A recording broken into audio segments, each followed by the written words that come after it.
It's day 5 at the Arctic Winter Games in Wood Buffalo, Alberta, and these games are more than just a showcase of exciting sports. APTN's Charlotte Jacobs explains.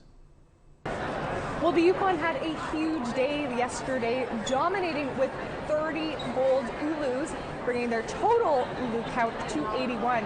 Team Alaska is close behind now, sitting with 23 gold Ulus and 73 medals in standing. And Alberta North is now sitting at 60 overall, while Team NT has a respected 49 Ulus.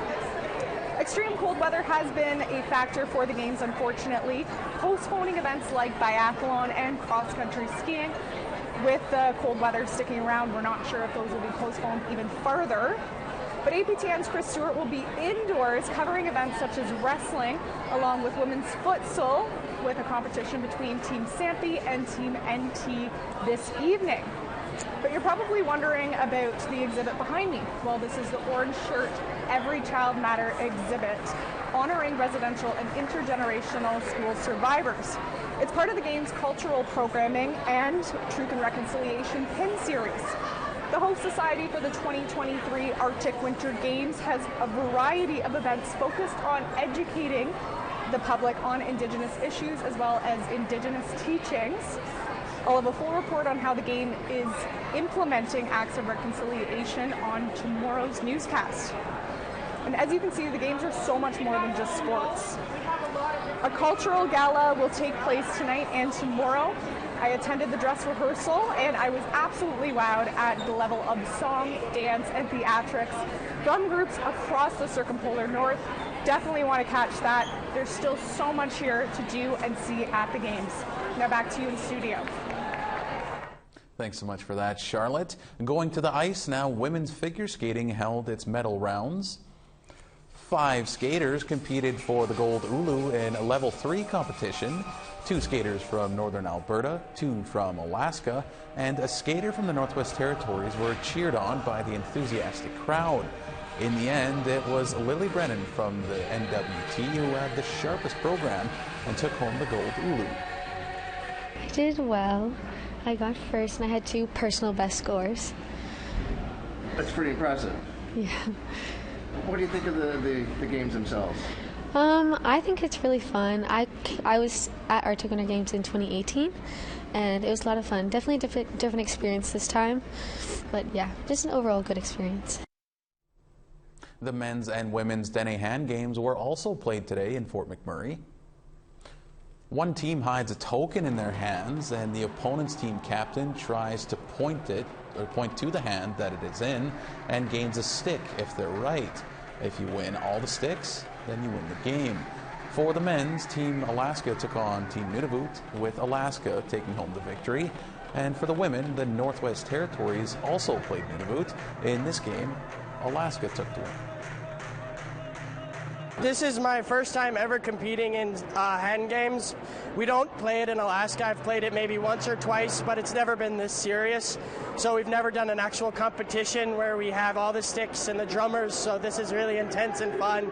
So we're just doing our best and lucky enough to win, having fun. I get to represent like my hometown and for like my family and just to show them that, I don't know, make them proud, I guess. Well, after nearly 50 years, archery is an official sport at this year's Arctic Winter Games. Charlotte Jacobs takes us to the archery range to meet some of the competitors. What started out as a tool for hunting on the land and a recreational pastime is quickly becoming a competitive pursuit. And today at the 2023 Arctic Winter Games, 15-year-old Tayden Schott of Fort McKay First Nation gets to show off his skills on home turf. The nearest archery range is an hour and 30 minutes away from where I'm from. It's the first time since 1974 that the Arctic Winter Games has had an archery contingent, with teams from Northwest Territories, Yukon and Alberta North competing in both compound and bareboat. And your peep sight, so you look through here when you pull back.